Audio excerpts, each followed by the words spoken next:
Não, vou ter que responder não pra essa. Não. Tipo, você tem o céu e o inferno.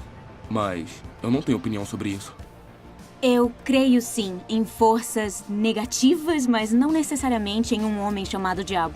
Eu acredito em karma, acredito que as pessoas que fazem coisas ruins vão colher o que plantaram. Eu acho que todo ser humano é capaz de fazer coisas maravilhosas ou coisas terríveis. Isso só depende de você. Se existe uma força do bem maior e se eu posso acreditar nela, então eu acho que eu tenho que dar crédito pra algum tipo de crença, sabe? No mal também. Não, não mesmo. Mas eu creio em monstros. Porque eu acho que coisas ruins acontecem. Ai, caramba. É uma questão de sorte. Acontece. Nós vivemos num mundo imperfeito, então... Acho que só existe azar. Eu acho que é um princípio da natureza, porque se temos coisas boas, é claro que temos coisas ruins. Um conhecido Bruce veio até o Alpha. Era muito inteligente e também muito cético. Ele era ateu e nada o convencia do contrário. Até a palestra Como Eu Posso Resistir ao Mal. No fim ele disse, sou advogado e no meu trabalho como advogado eu vejo tanto mal. Eu sempre acreditei no poder do mal. Mas agora me dei conta que se existe o poder do mal, é lógico acreditar no poder do bem. Algumas pessoas acham muito fácil acreditar no mal e no diabo. William Peter Blatty, que escreveu o roteiro de O Exorcista, disse isso. Quanto a Deus, eu não acredito, mas quando se trata do diabo, bem, aí é outra história. O diabo vive anunciando. O diabo faz muitos comerciais. E o apóstolo Paulo fala nas forças espirituais do mal que atuam no mundo de hoje. E o Novo Testamento diz que assim como por trás do bem há o próprio Deus, por trás do mal está o diabo. Pode parecer um tanto absurdo, mas para alguns é mais fácil acreditar no diabo do que acreditar em Deus. Eu era ateu. Tinha grande dificuldade de acreditar que Deus poderia existir. Me tornei cristão e passei a crer em Deus. Mas aí alguém me disse que o diabo existia. E eu pensei, qual é? Já é difícil bastante crer em Deus, ainda é crer que existe diabo? Uma parte dos problemas é porque eu tinha uma imagem falsa de Deus e do diabo. Eu tinha uma imagem de Deus como um velhinho de barba sentado em uma nuvem, e da mesma forma tinha uma imagem falsa do diabo. Pensava no diabo como uma figura de chifres, rabo, cascos fendidos e um tridente. É claro que aquelas imagens de Deus e do diabo, além de inacreditáveis, não são bíblicas. O Novo Testamento fala sobre uma tríplice aliança: o mundo, a carne e o diabo. O mundo é o inimigo ao nosso redor, é todo o mal que nos rodeia, o mundo que rejeitou Deus. A carne é o inimigo dentro de nós. A carne não é o corpo, não há nada de mal no corpo, são os desejos malignos que vêm de dentro de cada um de nós. E o diabo é o inimigo, como dissemos. Jesus acreditava claramente na existência do diabo. Ele ensinou os discípulos a orar, livra-nos do mal. O próprio Jesus foi tentado pelo diabo. Então, a Bíblia fala sobre a existência do diabo. E tem também a tradição. Cristãos, no decorrer dos séculos, sempre acreditaram nas forças espirituais do mal. E você pode ter tido esta experiência, particularmente se teve uma experiência poderosa com o Espírito Santo. De repente, descobrir que há uma série de coisas vindo contra você, tentações, que você nem tomava conhecimento antes. E tem também o bom senso. Como explicar tanto mal no nosso mundo? Nós vivemos em um mundo onde coisas terríveis acontecem. O tenente-general Romeu Dallaire participou das forças pacificadoras da ONU em Ruanda e testemunhou o genocídio lá em 1994. Como ele dispunha de um pequeno número de soldados, foi incapaz de impedir. Posteriormente, escreveu um livro e o intitulou Apertando a Mão do Diabo. Ele escreveu isto: eu sei que existe um Deus porque em Ruanda eu apertei a mão do diabo. Eu o vi, senti seu cheiro, toquei nele. Eu sei que o diabo existe. E logo eu sei que existe um Deus.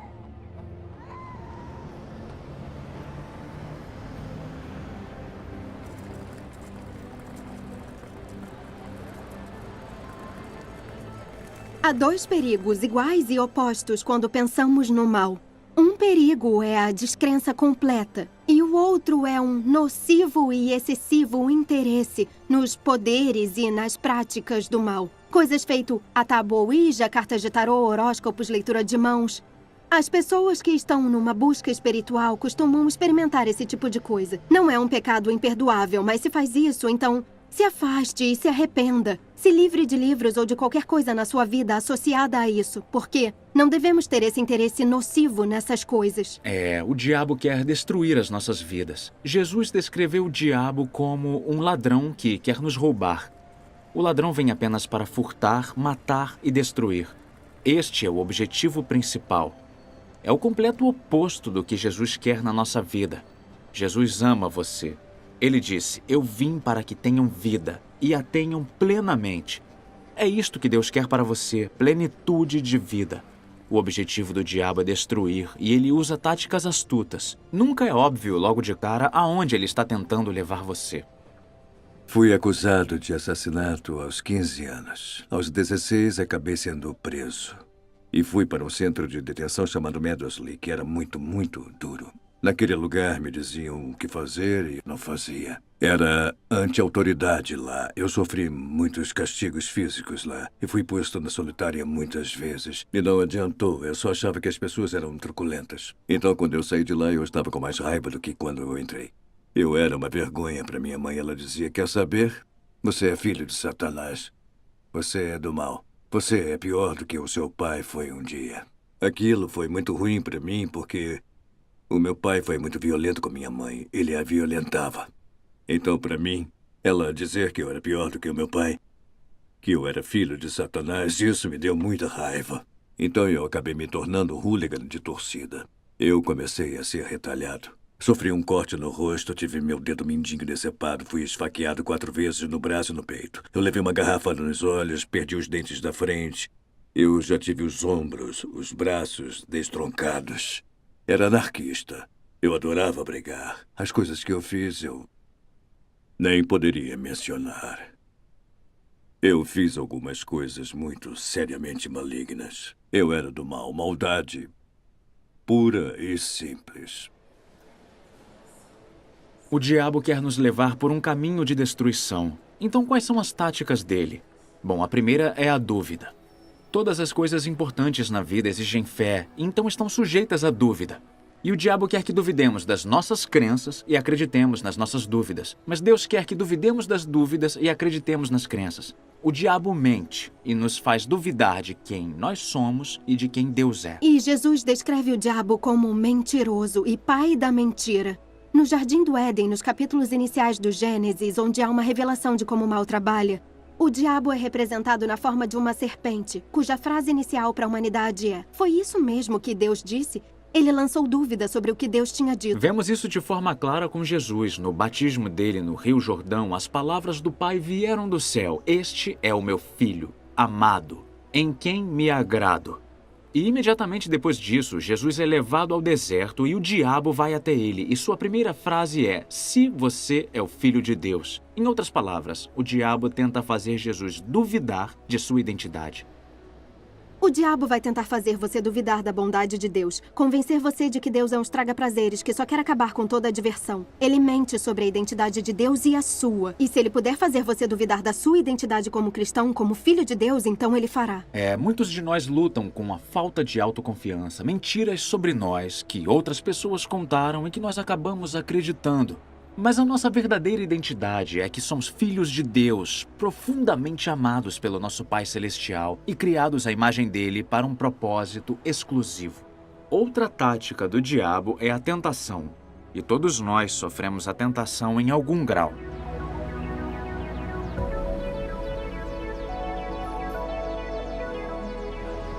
É bebida e sexo, irmão. Curto muito isso. Há muitas coisas que me tentam. Mentir pras pessoas? Eu sinto raiva muitas vezes. Eu não vou mentir, cara. Garotas.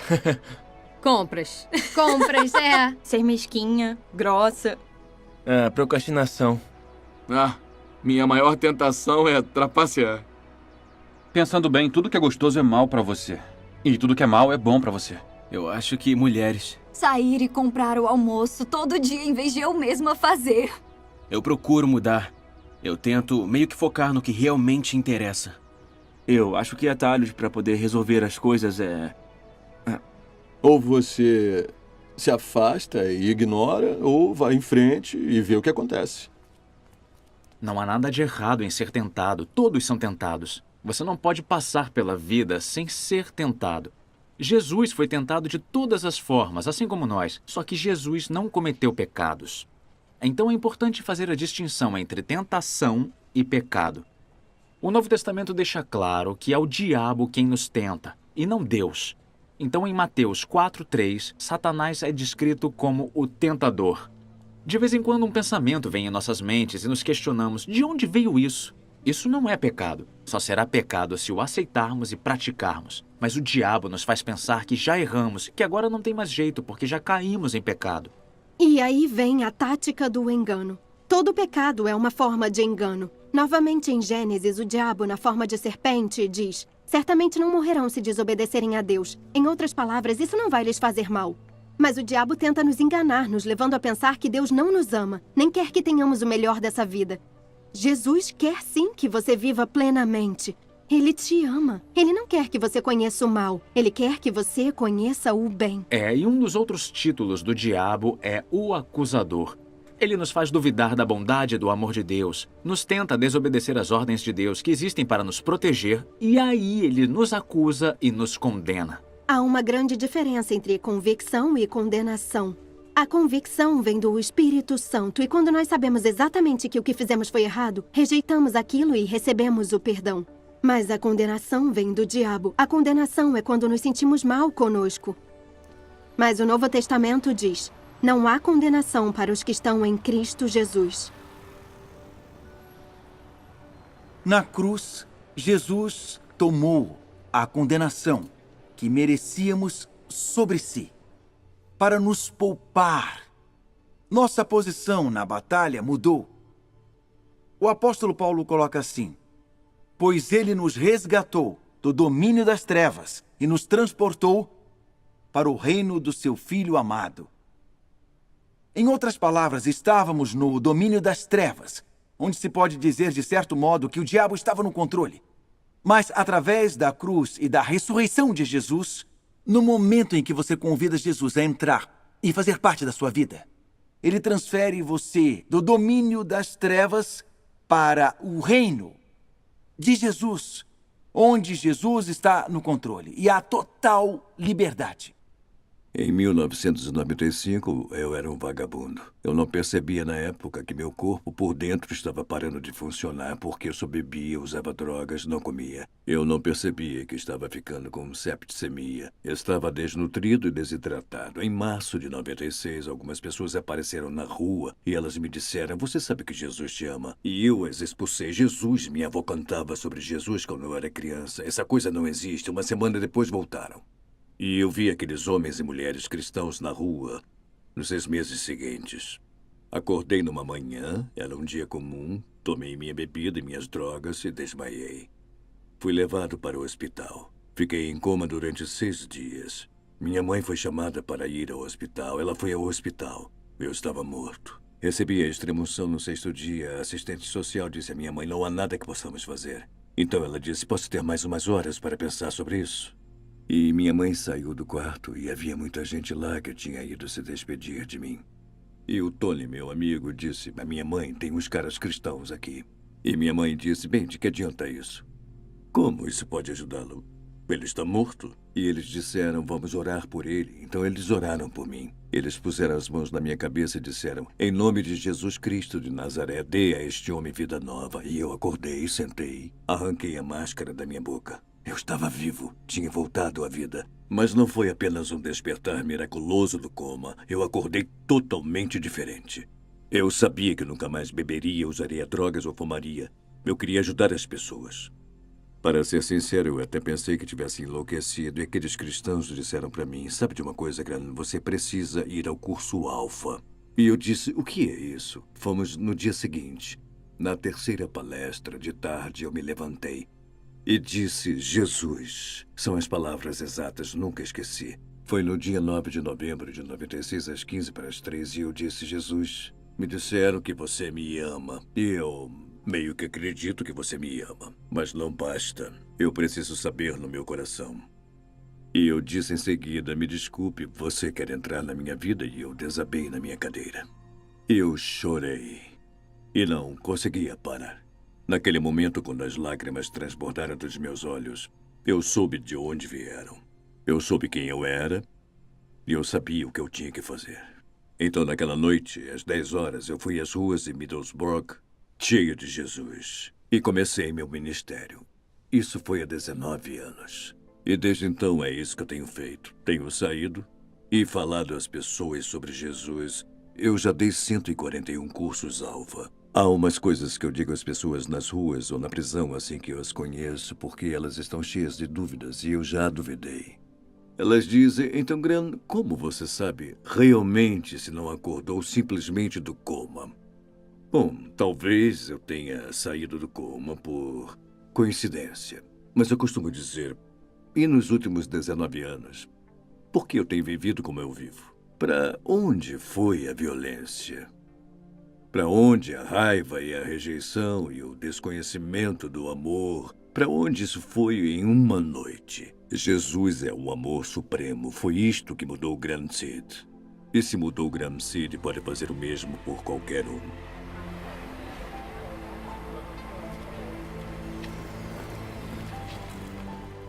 Se vivenciamos essa transformação, então por que ainda lutamos contra a tentação? E por que ainda lutamos contra o mal?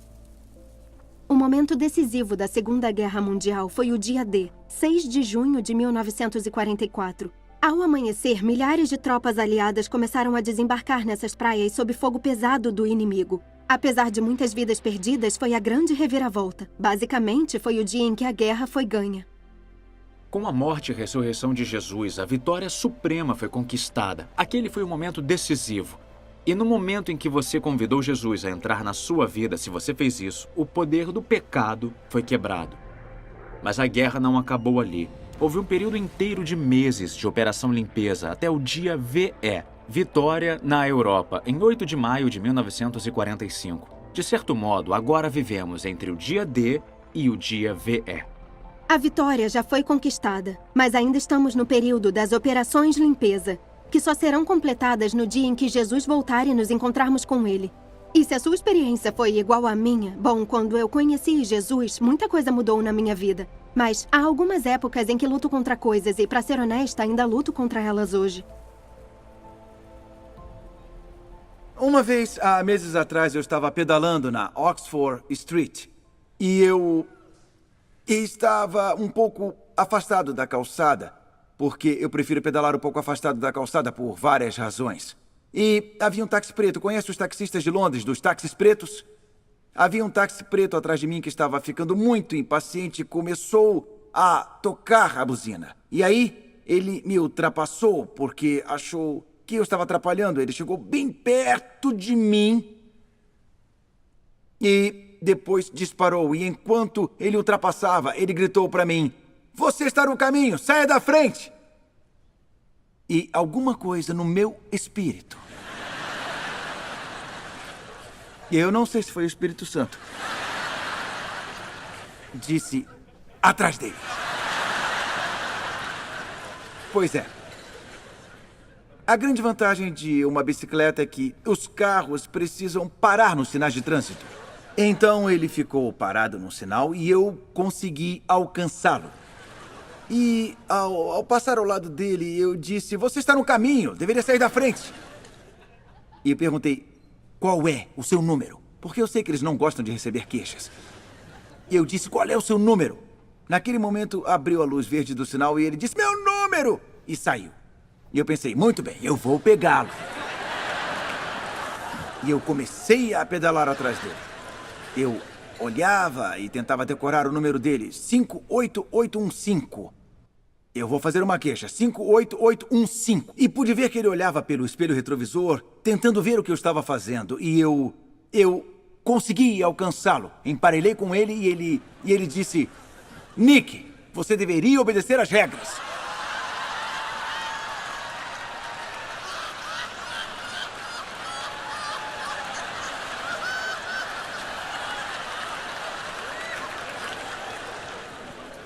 Eu pensei: será que eu vi direito? Ele disse: "Nick, você deveria obedecer às regras." Depois disso, eu só sei que ele se inclinou pela janela, sacudindo um manual do Alfa feito esse.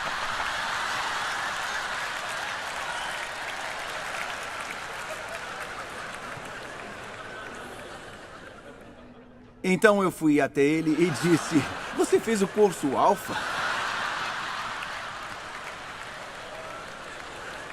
Ele disse: "Sim, eu me converti no Alpha há 2 meses." Então ele não teve muito tempo para a santificação.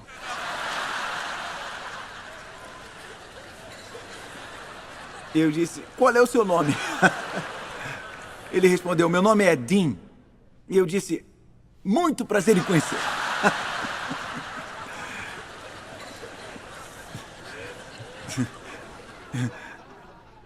E por favor, me perdoe. Naquela hora ele era uma mistura de raiva e também interesse em conhecer a pessoa que havia assistido no DVD nas últimas 10 semanas. O passageiro no banco traseiro estava totalmente perplexo.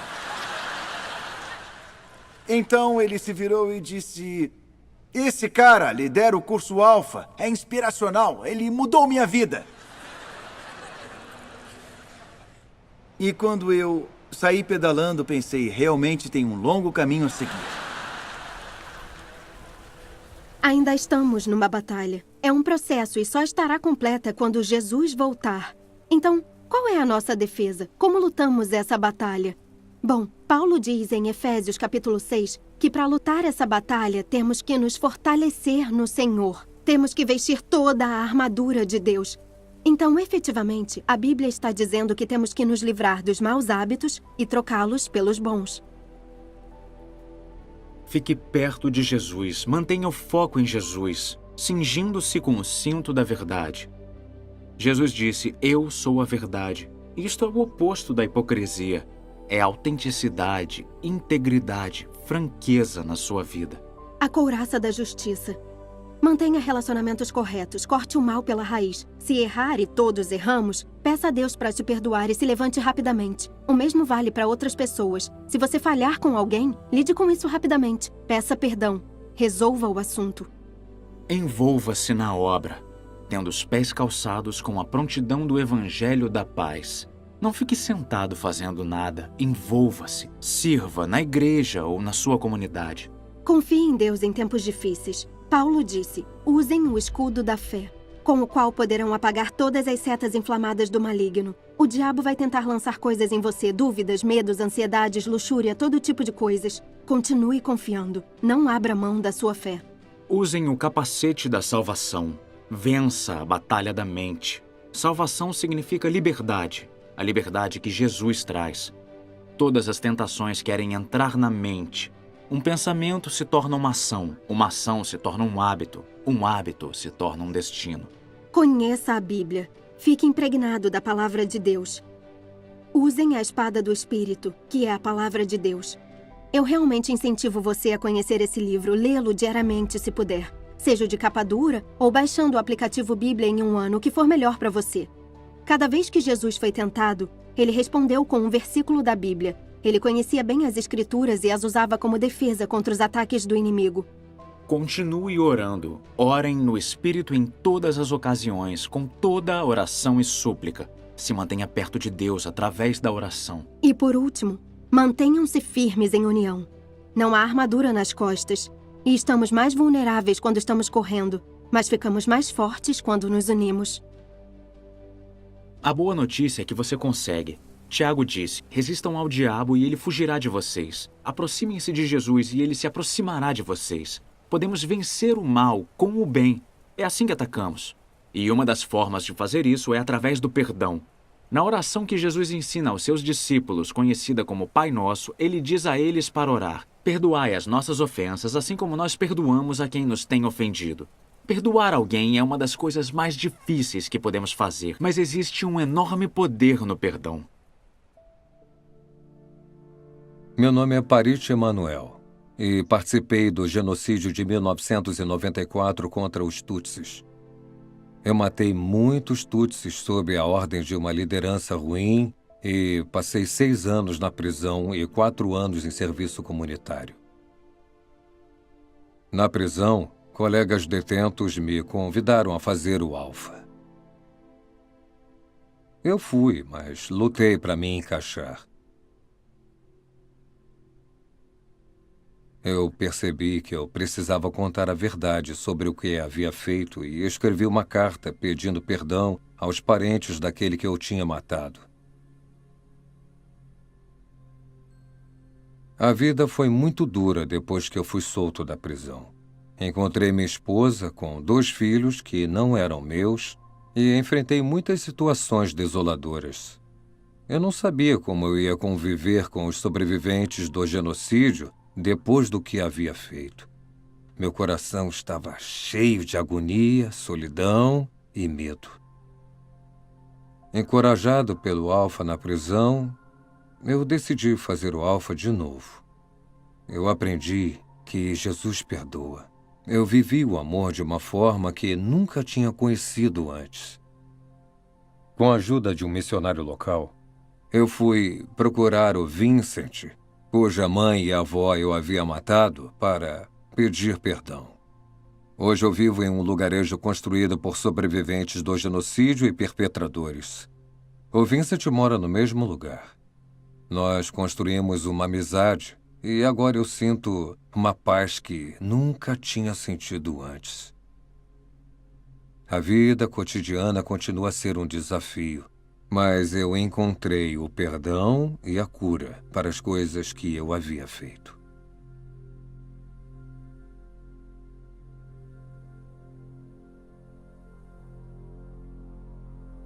Paulo escreveu: "Não se deixem vencer pelo mal, mas vençam o mal com o bem." Não passem pela vida dizendo: "Eu não fiz mal a ninguém." Esta não é uma grande ambição. Que tal fazer o bem?